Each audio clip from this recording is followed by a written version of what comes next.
Olá, meus amigos, muito bom dia a todos vocês, sejam muito bem-vindos a essa meditação, hoje nesta segunda-feira da segunda semana da Quaresma.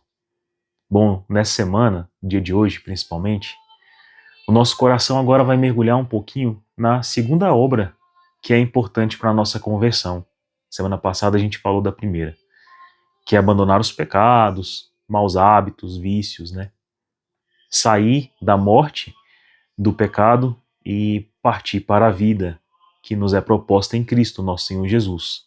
Então, esse é o primeiro e grande passo, importante passo, que depende da nossa decisão, como nós falávamos ontem. Se a gente não decide, a gente vai ou adiar ou permanecer em uma queda que já está instalada em nosso coração, né? E a segunda parte é um pouco mais profunda do que essa de apenas abandonar o pecado e os vícios e corrigir moralmente a nossa vida e também viver uma aproximação da virtude. Na segunda parte, depois de adiantado nessas práticas purgativas, de penitência, de mortificação, chega o autodomínio. Chega então aquela liberdade que nos é proposta por nosso Senhor Jesus. Conhecereis a verdade, ou seja, terás intimidade com Deus e sereis livres, né? Essa liberdade chega para quem a decidiu, para quem a escolheu. Mas aí ela então permanece sendo um arbítrio. Eu escolhi agora pelo bem e no bem eu quero viver. Então é uma segunda parte, onde o meu coração está disposto, como finalmente em toda a minha vida eu esperava que estivesse, mas não estava antes. Imagina isso. Por que eu digo imagina? Porque eu sei que tanto eu quanto a maioria de vocês está ainda nessa primeira grande obra purgativa, penitência, conhecer mais a verdade, conhecer mais a Deus, mais amá-lo, ter intimidade com Ele para ao perdão dos pecados, que é essa obra principal na conversão, né? Para abandonar as más práticas. Mas imagine você agora livre, de coração liberto, né? Aí você vai dizer assim, Fábio, esse coração liberto só acontece após a morte, né? Sim, a morte para o pecado. Então, é possível, é desejável, precisamos ter um coração consciente disso, de que o nosso coração pode sim se ver livre, né? Então, Jesus, no alto de sua cruz, nos promete uma redenção completa. Então, o homem precisa, revestido dos sacramentos, da graça, do Espírito Santo, da condução de Deus, do amor de Deus, entender que a sua vida precisa tender à santidade. E essa santidade acontecerá agora. Eu escolho por ela, nesse momento, mas ela vai acontecer na minha vida. E a morte há de laurear, né, essa decisão, esse processo de santidade, onde Cristo me lavou com o seu sangue, né, onde Cristo me purificou. Então, a santidade, sim, se processa nesse tempo. E é por isso que Deus a promove de maneira tão concreta e até declaradamente institucionalizada em sua igreja, que é o perdão, né, aos que se arrependerem. Por isso o arrependimento tem que ser profundo e muito bem meditado.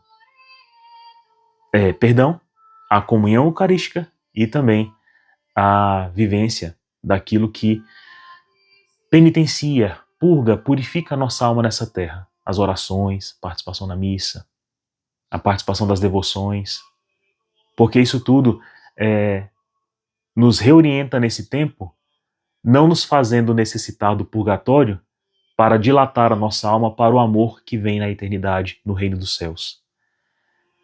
Então, né, nós podemos indulgenciar, penitenciar nosso coração dos erros já cometidos neste tempo. Bom, mas não é só isso.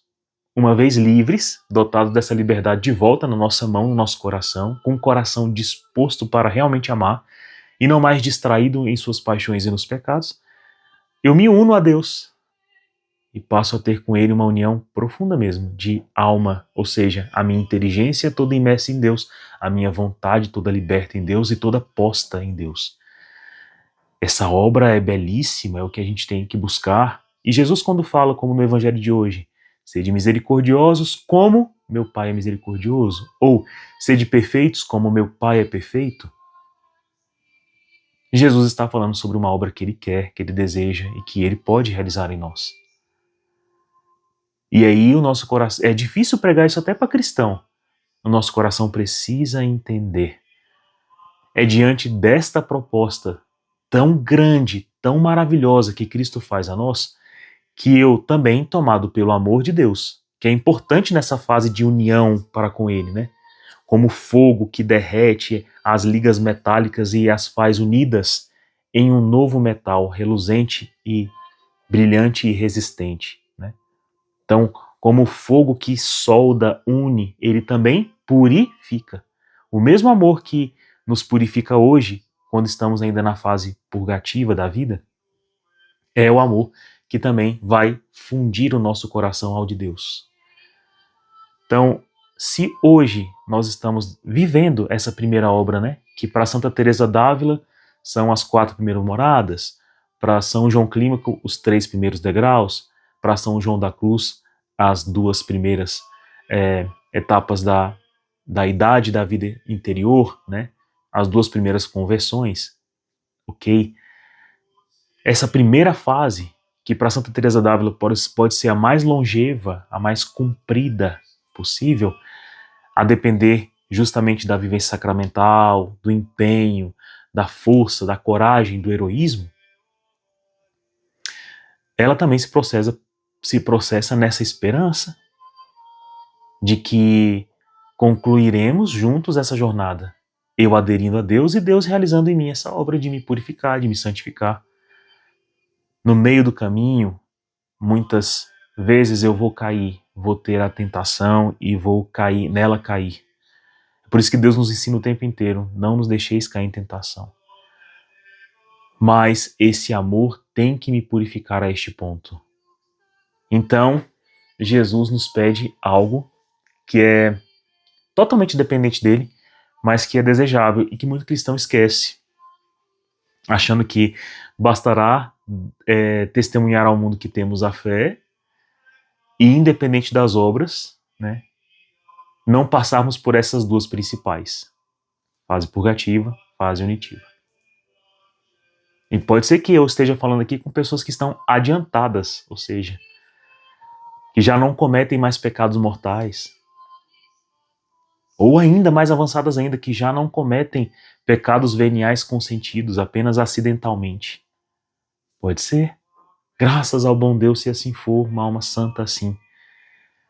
E até para essas, elas só vivem isso diante da perspectiva de unirem-se a Deus, completamente. Na razão, na fé, mas também na vontade, que se vê agora livre.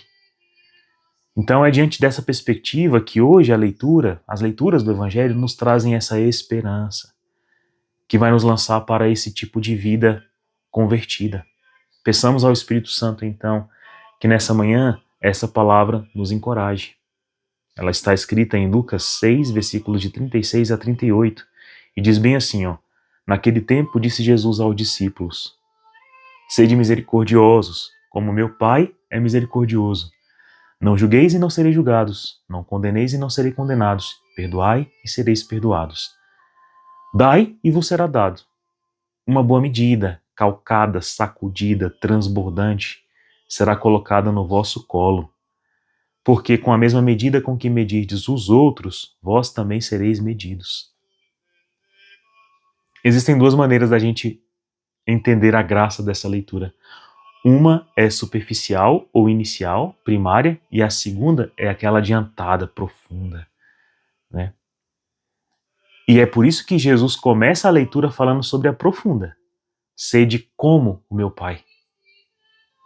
E o meu Pai é misericordioso, ele é bom, mas a palavra misericórdia quer aqui sintetizar toda a bondade de Deus e toda a primazia de Deus e todo o primado dele para realizar a obra principal, que depende de misericórdia. Depende que o coração de Deus se rebaixe, se recline para o homem e redima essa criatura que foi tomada pelo pecado e pela falta de liberdade gerada nele, e pela morte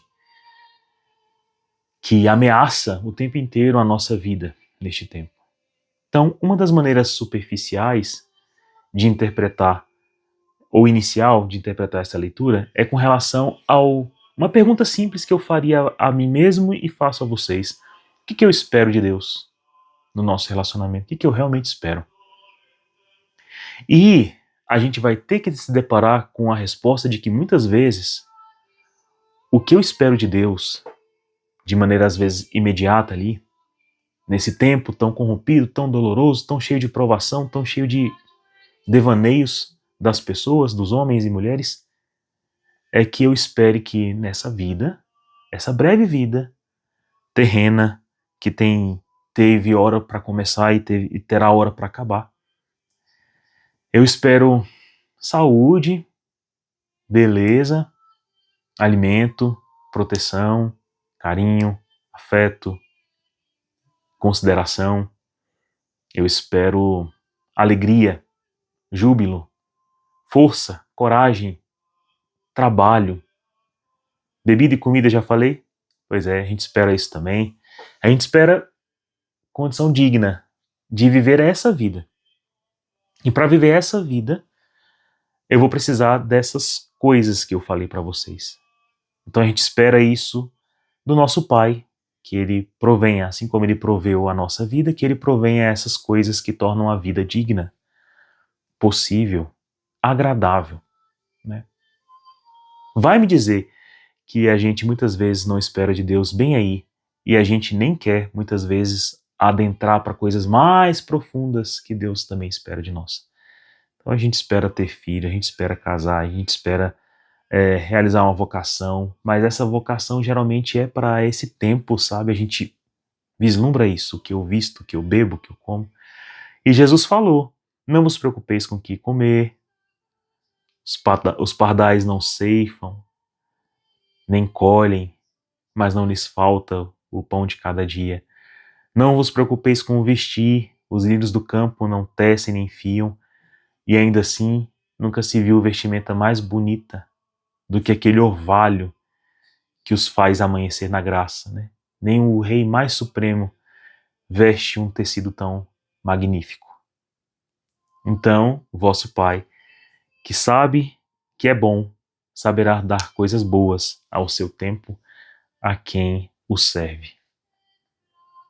Então, sim, você tem uma certa razão de que Deus provém, né?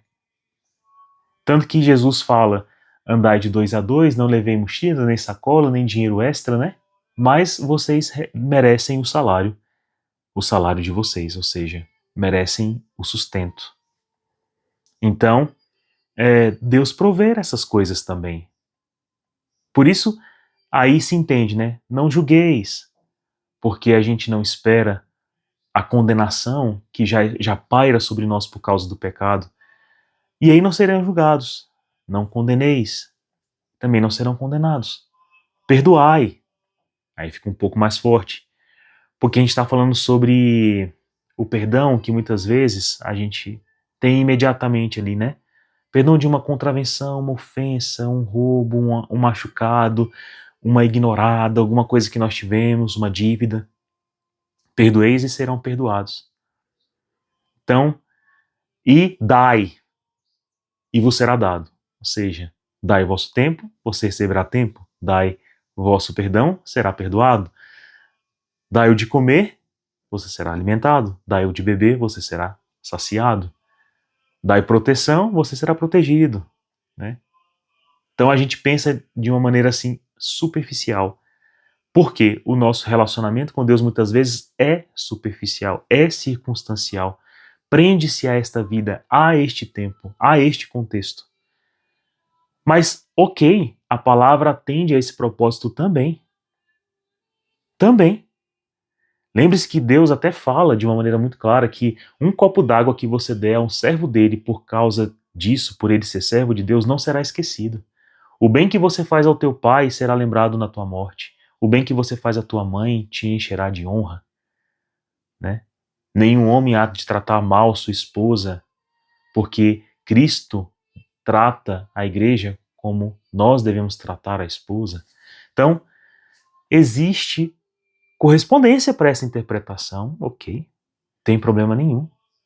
Mas também não exija o entendimento de que se passamos fome, se enfrentamos uma doença ou uma provação, a culpa seja, né, de alguém ou minha, né, ou social, ou do Estado.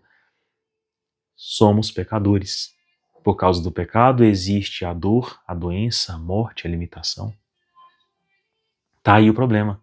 E muitas vezes não é o pecado que eu cometi, mas o pecado que incide sobre nós. Quem pode perdoar é Deus, né? Nosso Senhor. Então, esse tipo de visão é possível, mas ele não pode ser limitante para a nossa fé. Senão a gente não progride. A gente não adianta. A gente não passa a conhecer a Deus. E aí é o primeiro verso que já desmonta isso. Sede como meu Pai. Aí esse entendimento é outro. Porque Deus não quer nos garantir apenas a vida neste tempo. Pelo contrário. Ele veio, encarnou-se no ventre da Virgem Maria e disse: o meu reino não é deste mundo. O meu reino não é deste tempo. Se fosse aqui eu seria servido e não desmentido. Então, o meu reino é na eternidade. Então Deus quer nos preparar não apenas para este tempo, mas para o futuro, para o eterno. E esta vida é brevinha. É como uma noite mal dormida, diz Santa Teresa d'Ávila. Logo, logo o sol há de nascer e a gente nasce em Cristo. Ou seja, diante de uma eternidade, né? Infindável é o tempo, infindável é a graça, infindável é o amor. Diante de tudo isso, o que são 10, 20, 30, 40, 60, 100, 120 anos? Que é o que chega a vida humana aí. É muito pouco, na verdade. E a gente então precisa entender que a nossa vida espiritual deve nos dar substrato para a vida eterna. E aí a obra de que nós precisamos é como fala na primeira leitura. Eu te suplico, Senhor Deus, grande e terrível, que preservas a aliança e a benevolência aos que te amam. Temos pecado, temos praticado a injustiça e a impiedade, temos sido rebeldes, afastando-nos do teu mandamento. Não temos prestado ouvido aos teus servos, os profetas, que nos falam em teu nome. Perdoai-nos. Então, meus irmãos, a obra adiantada de nós sermos como Deus depende de hoje pedirmos perdão. Como exercício espiritual, peça perdão essa semana. Confesse os teus pecados com profundo arrependimento. E não, a nossa vida espiritual não é apenas para este tempo, mas para a eternidade. E uma eternidade onde o amor vai aonde a gente ainda está escondendo o nosso coração de Deus. Para essa obra mais adiantada, teremos a semana inteira para meditar. Como o amor de Deus pode avançar na minha alma e fazer-me um com Cristo. Deus abençoe você. Tenha um santo dia. Tchau.